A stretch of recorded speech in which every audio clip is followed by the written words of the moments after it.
Hi friends, welcome back to Miyani kitchen. നമുക്കിന്നൊരു അച്ചാർ തയ്യാറാക്കാം. ഇന്നൊരു വെറൈറ്റി അച്ചാറാണ്, ഒരു ഫ്രൂട്ട് കൊണ്ടുള്ളൊരു അച്ചാറാണ് ഇത്. ഗ്രീൻ കളറുള്ള ഗ്രേപ്സ് ഇല്ലേ, കുറച്ച് പുളിയൊക്കെ ഉള്ള ഗ്രേപ്സ്, അതുകൊണ്ട് നമുക്കൊരു അച്ചാർ തയ്യാറാക്കാം. അപ്പോൾ ഞാനൊരു 100-150 ഗ്രാമോളം ഗ്രേപ്സ് എടുത്ത് വെച്ചിട്ടുണ്ട്. ഇതിന് എന്തൊക്കെ സാധനങ്ങളാണെന്ന് ഞാൻ പറയാം. ഇതിന് ഒരു മഞ്ഞൾപ്പൊടി, കുറച്ച് മുളക് പൊടി, കടുക്, ഉലുവ, പിന്നെ ഒരു അര സ്പൂണ് കായപ്പൊടി, ഒരു കഷ്ണം ശർക്കര, കുറച്ചൊരു 1/4 സ്പൂണ് ഉലുവാപ്പൊടി, പിന്നെ നമുക്ക് ഗ്രേപ്സിൻ്റെ കൂടെ ഇത് കറിവേപ്പില ഒരു 2 തണ്ട്, ഇത്ര എടുത്ത് വെച്ചിട്ടുണ്ട്. പിന്നെ ആവശ്യത്തിന് ഉപ്പും എണ്ണയും വേണം. അപ്പോൾ ഇത് ഒരു ഖട്ട മിട്ട എന്ന് പറയുന്ന പോലെ കുറച്ച് മധുരം, ഉപ്പ്, പുളി അങ്ങനെ എല്ലാം കൂടെ ചേർന്ന ഒരു അച്ചാറാണ്. നല്ല ടേസ്റ്റിയായി അച്ചാർ. ഞാൻ ഇടയ്ക്ക് ഉണ്ടാക്കാറുണ്ട്. ഇത് ഗ്രേപ്സിൻ്റെ സീസൺ വരുമ്പോൾ ഞാനിത് അച്ചാറും ഉപ്പിലിട്ടതൊക്കെ ഉണ്ടാക്കാറുണ്ട്. ഉപ്പിലിട്ടതിൻ്റെ റെസിപ്പിന് മറ്റൊരു വീഡിയോയിൽ നമുക്ക് അപ്ലോഡ് ചെയ്യാം. അപ്പോൾ നമുക്കൊന്ന് അച്ചാർ തയ്യാറാക്കാൻ തുടങ്ങാം. ഞാനൊരു ചീനച്ചട്ടി അടുപ്പത്ത് വെച്ചിട്ടുണ്ട്. എണ്ണ ഒഴിച്ചു കൊടുക്കാം. ഒരു 2-3 സ്പൂണോളം എണ്ണ ഒഴിച്ചു കൊടുക്കാം. ഞാനിപ്പോൾ ഇത് സഫോള ഗോൾഡിൻ്റെ എണ്ണ ഉപയോഗിക്കുന്നത്. നല്ലെണ്ണയിൽ നമുക്ക് ഉണ്ടാക്കാം. ഇത് വളരെ കുറച്ചല്ലേ ഉള്ളൂ ക്വാണ്ടിറ്റി, അപ്പോൾ ഇത് പെട്ടെന്ന് തീരും. അപ്പം വെച്ചിരിക്കാനൊക്കെ ഉള്ളതാണെങ്കിൽ നമുക്ക് നല്ലെണ്ണയിൽ ഉണ്ടാക്കിയെടുക്കാം.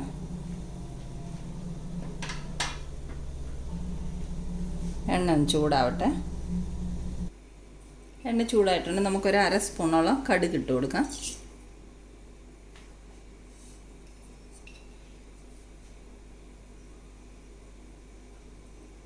കടുക് പൊട്ടാൻ വേണ്ടി ഒന്ന് അടച്ചു വെക്കാം.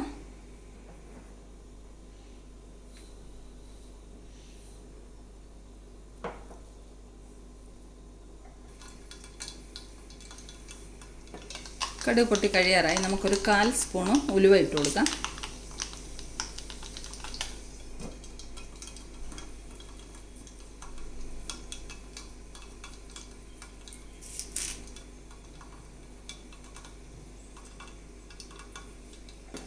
രണ്ട് തണ്ട് കറിവേപ്പില ഇട്ട് കൊടുക്കാം.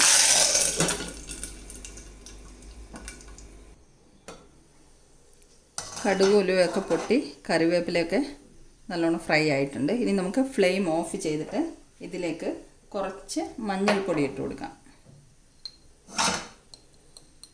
ഒരു 1/4 സ്പൂൺ മതി മഞ്ഞൾപ്പൊടി. ഇനി നമുക്ക് മുളക് പൊടി ഇട്ട് കൊടുക്കാം. ഇത് കാശ്മീരി ചില്ലി പൗഡറാണ്. ഇത് നമുക്ക് എരിവ് എത്ര വേണം അതിനാവശ്യമുള്ളത് ഇട്ട് കൊടുക്കാം. അതിന് അച്ചാറിനിങ്ങനെ ഇത്ര എരിവ്, ഇത്ര ഉപ്പ് അങ്ങനെയൊന്നുമില്ല. അവനവൻ്റെ ആവശ്യത്തിനുള്ള എരിവും ഉപ്പും എല്ലാം ചേർത്ത് കൊടുക്കാം.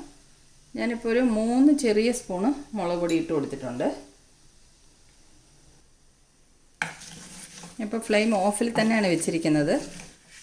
ചട്ടി നല്ല ചൂടുള്ളതുകൊണ്ട് ഇത് മുളക് പൊടിയൊക്കെ ചൂട് എണ്ണയിൽ കിടന്ന് നല്ലതുപോലെ പച്ചമണമൊക്കെ മാറി വന്നിട്ടുണ്ട്.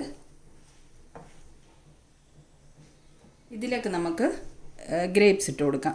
ഇത് ഉപ്പുവെള്ളത്തിലിട്ട് നല്ലതുപോലെ കഴുകി വൃത്തിയാക്കി വെച്ചിരിക്കുന്നതാണ്. ഇത് നമുക്ക് ഇട്ട് കൊടുക്കാം.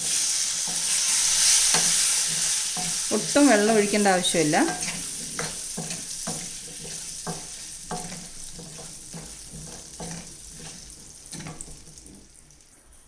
ഇനി നമുക്ക് ഇതിലേക്ക് ആവശ്യമായ ഉപ്പിട്ട് കൊടുക്കാം. ഞാനൊരു 1 സ്പൂൺ ഉപ്പിടുന്നുണ്ട്. ഇനി പിന്നെ നമുക്ക് ആവശ്യമുണ്ടെങ്കിൽ പിന്നെ ടേസ്റ്റ് നോക്കിയിട്ട് ഇട്ട് കൊടുക്കാം.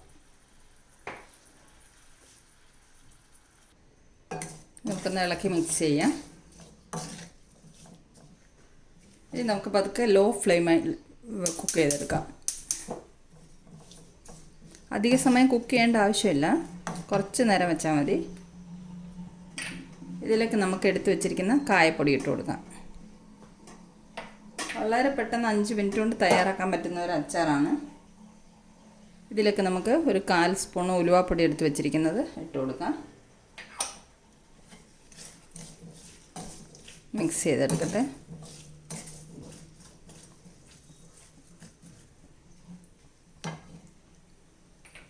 ഇനി ഇതിലേക്ക് നമുക്ക് ഒരു ചെറിയ കഷ്ണം ശർക്കര എടുത്ത് വെച്ചിരിക്കുന്നത് ഇട്ട് കൊടുക്കാം. ഇത് കല്ലും മണ്ണും ഒന്നും ഇല്ലാത്ത ക്ലീൻ ശർക്കരയാണ്, അതുകൊണ്ട് ഞാനിത് ഡയറക്റ്റ് ഇടുവാണ് ഇതിലേക്ക്.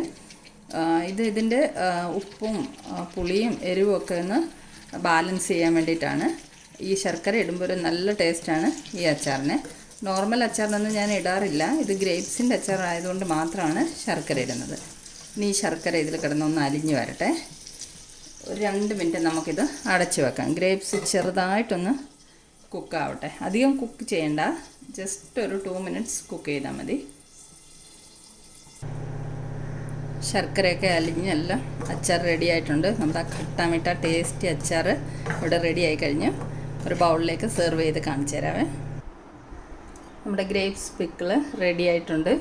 ഇതൊരു എരിവ്, ഉപ്പ്, പുളി, മധുരം എല്ലാം കൂടെ മിക്സായൊരു ടേസ്റ്റാണ് ഇതിന്. നല്ല ടേസ്റ്റാണിത്. ചോറൊക്കെ കഴിക്കാൻ വേണ്ടിയിട്ട് നല്ലൊരു അച്ചാറാണിത്. അപ്പം റെസിപ്പി ഇഷ്ടമായെങ്കിൽ തയ്യാറാക്കി നോക്കണം. ഇപ്പം ഗ്രേപ്സിൻ്റെ ഒക്കെ സീസണാണല്ലോ. 5 മിനിറ്റ് കൊണ്ട് പെട്ടെന്ന് തയ്യാറാക്കി എടുക്കാം. കുറച്ച് ക്വാണ്ടിറ്റി ഉണ്ടാക്കി വെച്ചാൽ ഒരാഴ്ചയ്ക്കുള്ളിൽ തീരുന്ന പോലെ ഉണ്ടാക്കി വെച്ചാൽ മതി. പിന്നെ കൂടുതൽ ഉണ്ടാക്കി വെക്കണം എന്നുണ്ടെങ്കിൽ നല്ലെണ്ണയിലുണ്ടാക്കണം. നല്ലെണ്ണയിലുണ്ടാക്കിയിട്ട് സൂക്ഷിച്ച് വെച്ചാൽ കുറച്ച് നാൾ ഇരിക്കും കേടുകൂടാതെ. അപ്പം വീണ്ടും നമുക്ക് സിമ്പിൾ റെസിപ്പിയുമായി കാണാം. Thanks for watching the video.